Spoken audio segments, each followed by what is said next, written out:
Hello and welcome back to Rocking Chair Society. Thank you for tuning back in. I'll try to make it short. Two things I want to mention to you. One is I have a pecan pie recipe to share with you. I think a lot of people are turned off because pecan pies historically have been pretty darn sweet. And I don't like real sweet desserts. Somehow ice cream is different. But anyway, this is a recipe that came from Stephen's Restaurant back in 1950, 52, when two of my aunts worked there. It was a hit with the customers and with the family. In years since, I have adapted it so that there's less sweetener. So I'll put that up so that you can see it, and I hope you enjoy it. And then maybe next time I'll be able to share with you my mother's cornbread dressing. I've always enjoyed it. The next thing is chapter 1 of Coming Through Hard Times, the story of my family. My parents were Claude and Olivia. Olivia marries Claude. Claude Dunn maneuvered the heavy work truck up Mississippi Highway 15 away from the town of Union. His passenger, Olivia, bumped up and down each time the truck rolled over expansion joints in the concrete paved road. She held onto the door grip as Claude maneuvered the vehicle over the road, often jostling her and bumping her shoulder against the door. As they went over the crest of a hill, the Dunn's land and house came into view. The truck started picking up speed. Claude downshifted the transmission, causing the engine to roar loudly as it slowed, jolting Olivia forward in her seat. There it is, the old place. Mama's probably got plenty to eat left over from dinner. We can get us something to eat directly. I'm pretty hungry. They'll let us stay here until we have to leave for New York. The truck slowed more, and Olivia grabbed the door even more tightly, trying to steady her tense, stiff body.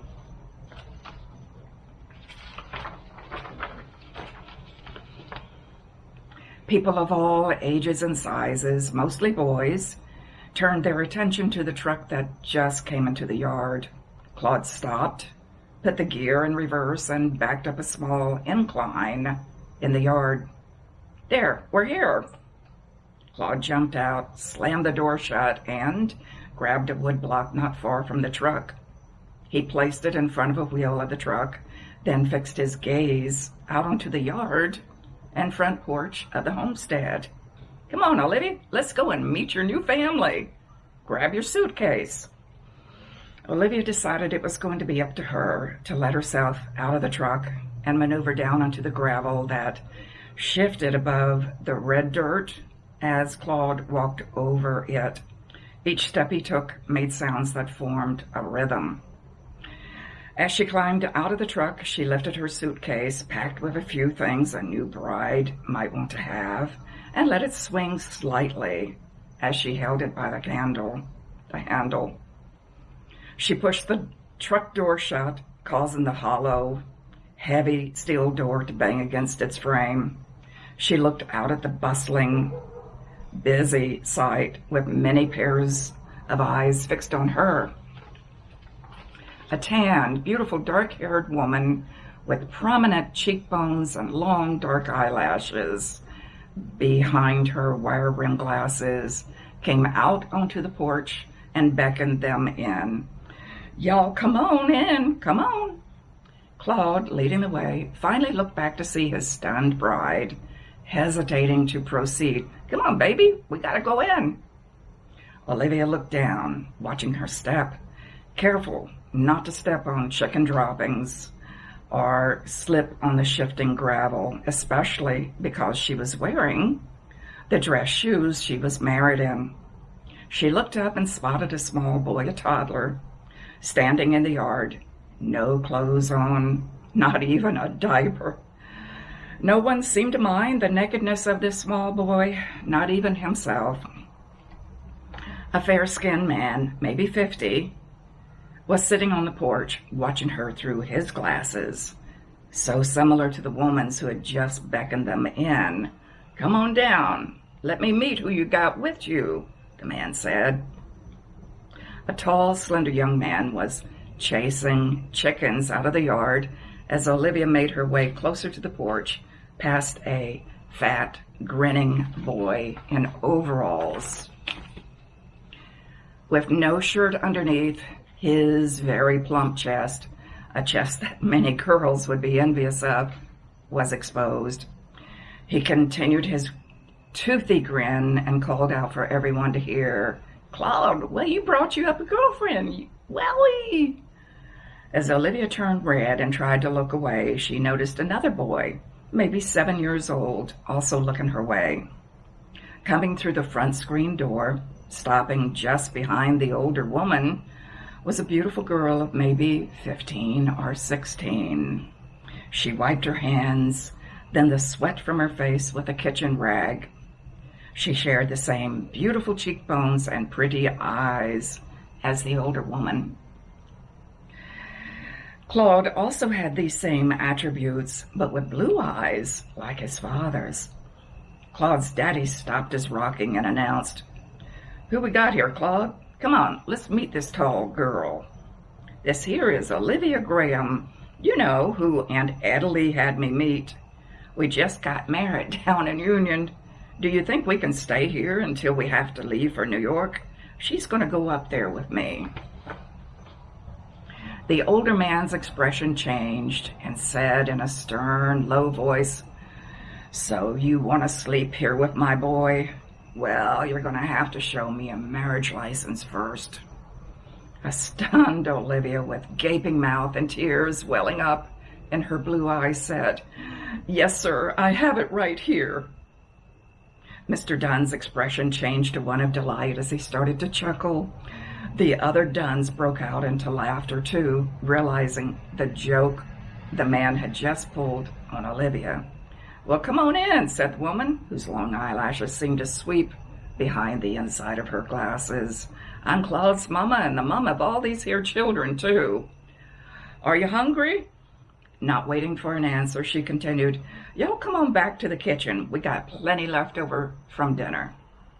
Claude followed behind Mrs. Dunn, along with some of the children bursting through the door ahead of Olivia.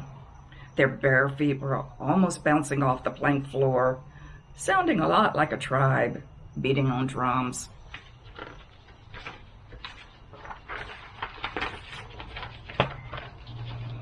As Claude reached the kitchen screen door, he looked back to see Olivia looking around, taking the new place in, the place that would be her new home, at least for a few days. "You'd better come on if you want something to eat. Drop your suitcase right there. Come on," called the new husband.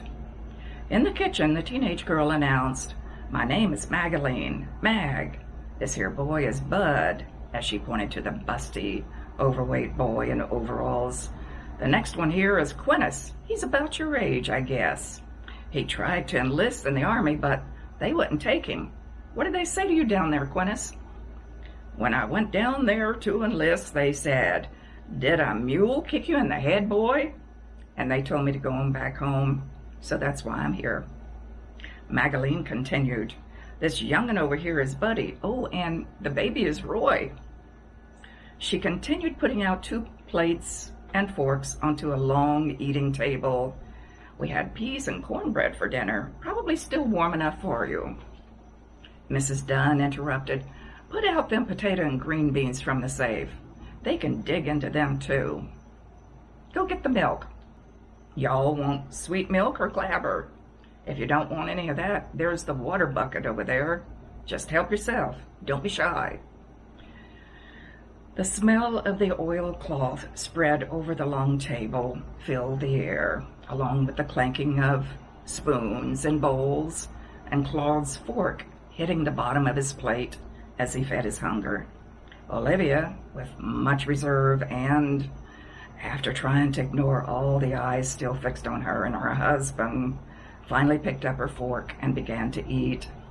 Outside, through the open window, hens were loudly complaining.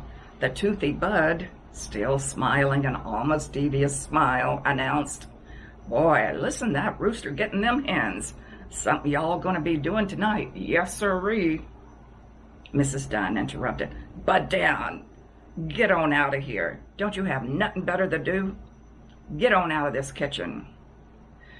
Bud cackled as he waddled his way through the kitchen door out toward the porch. Olivia, wide-eyed, broke her pause, looked around the room, then tried to resume her dinner. After the meal, one that Claude had eaten so voraciously, and one that Olivia had to force down, Olivia stood and offered, "Miss Dunn, you want me to clean up here?" "Sure, you and Mac can clean up and put things away. Then she can tell you where the outhouse is, where you can get water from the well, and where you and Claude will be sleeping." "Yes, ma'am."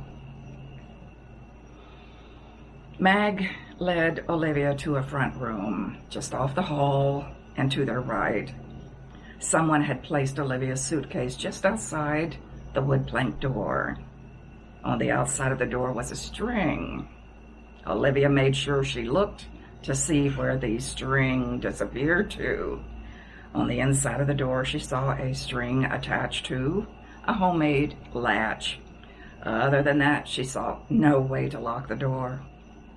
The room sported 2 beds, each with metal head and footboards, also a couple of chairs, one piled high with laundry, mostly overalls and work shirts. There was a chifforobe against a wall with one of its doors open, showing several dresses. "This here is where I sleep, but I'm going to sleep in Mom and Daddy's room, so you and Claude can sleep in here," she continued. "When are y'all going to have to leave?" "Claude's got to report to Manhattan Transfer Station. That's the Coast Guard place up by New York City. We're going to have to leave here in time to catch the train from Meridian and find me a boarding house room or someplace for me to stay. Claude will stay with me there until he catches the ship going off to war." Olivia's pent-up emotions finally let loose with a stream of tears flooding down into her glasses and down her cheeks. Mag wrapped an arm around Olivia and cried along with her. "Yeah, you know, our brother Wilburn is off somewhere in the Pacific fighting against them Japs. And he's got a wife, Mutt, and a girl, Marie, and a boy, Junior. You'll get to meet them pretty soon." That night, with just the light of one oil lamp casting shadows onto the plank walls, Olivia pulled the curtains closed, went to her suitcase, removed a cotton nightgown. She gazed around the roof, spotted a chair that Claude had propped against the door without a lock.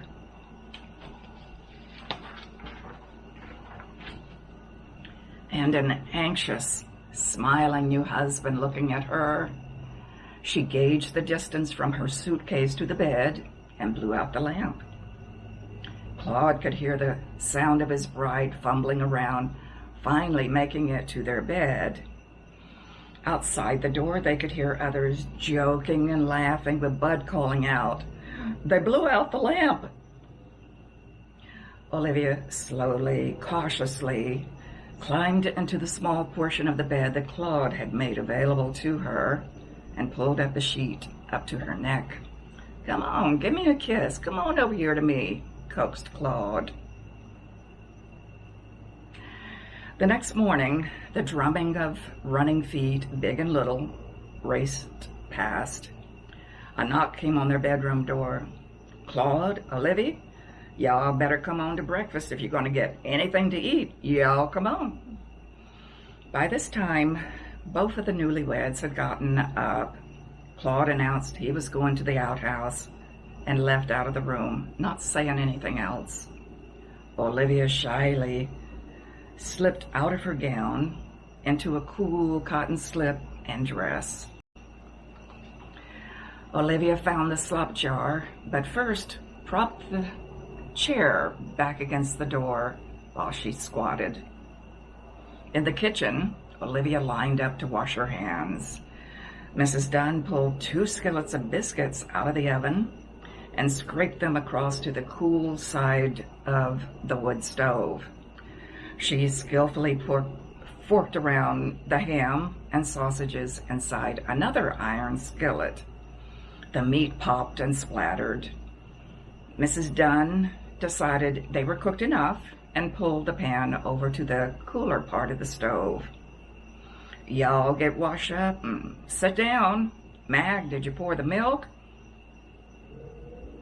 Olivia, did you want fresh milk or clabber? Fresh milk is just fine with me, ma'am.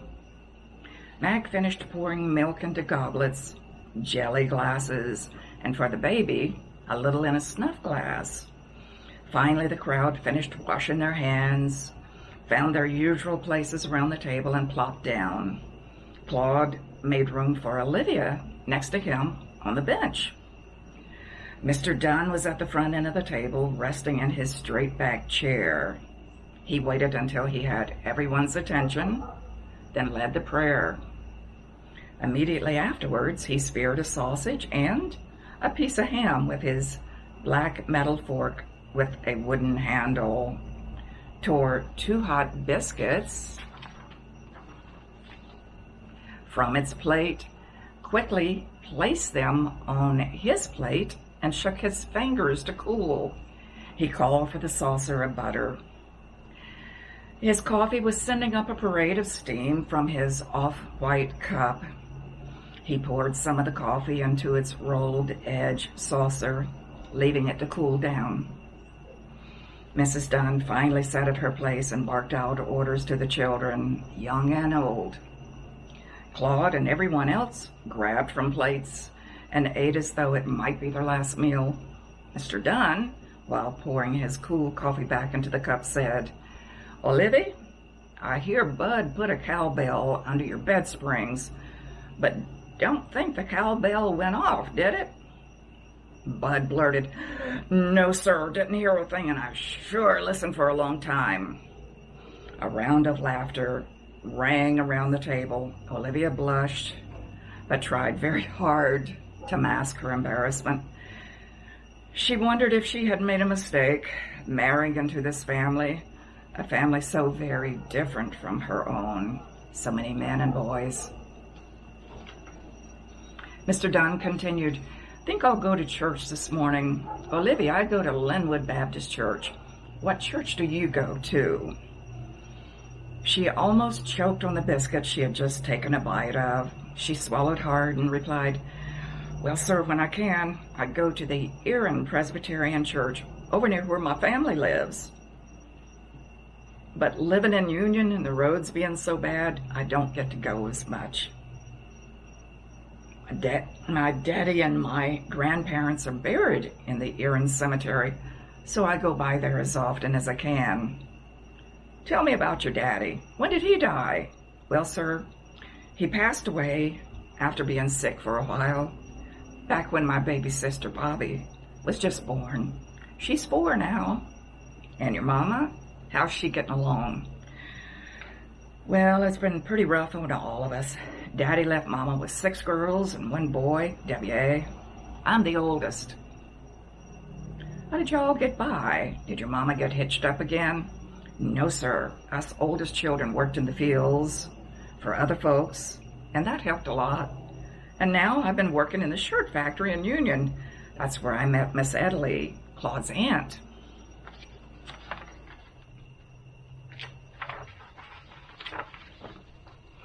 We have a room together in Union. She's the one who got Claude and me together 5 months ago. Mrs. Dunn chuckled. Yeah, Italy is my daddy's daughter from his next wife after my mama. Daddy's had a couple more wives since Italy's mama. Yes, ma'am, I sure think a lot of Miss Italy. I can see how she favors you. Mr. Dunn skillfully sopped the last of his biscuit in a shimmer of syrup and butter and said to Olivia, When you and Mag finish up in the kitchen, come on out to the porch and sit with me. You can tell me more about your family. Yes, sir.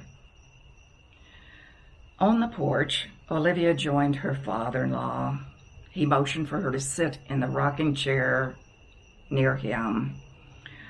Well, Mr. Dunn, my family is some of the Grahams over between Conehatta and Erin. If you're going towards Sebastopol, from Union, you turn on the Erin Road and go down about a mile, just before you get to the White Swamp. My grandpa and grandma lived in that house there. That's where we lived too, that is, until Daddy lost it. That's where I was born, and some of my sisters, and my brother too. Olivia relaxed in her chair, gently rocked her tall frame in the chair. A distant, almost visionary look settled on her face. She looked off into the distance, but seemed nowhere in particular. She continued her story. Next time, maybe we'll do chapter 2 of the book, Coming Through Hard Times. I hope you found this enjoyable, and I hope you will join me next time. I hope you've been enjoying your rocking chair, your time of solitude and reflection and peace, solving the world's problems in the rocking chair, perhaps. This is the time for shopping for many people. It's that time of the year. I want to encourage you to buy American whenever possible. If you go to the website madeinamerica.com, you'll see a directory of a lot of companies here in the United States that make American-made products. You know, if you buy American, there's a better chance you'll be able to get it before Christmas, and it won't be out in the Pacific or the ocean someplace on some container ship, just waiting out there. Once again, thank you for joining me on Rocking Chair Society. Be well.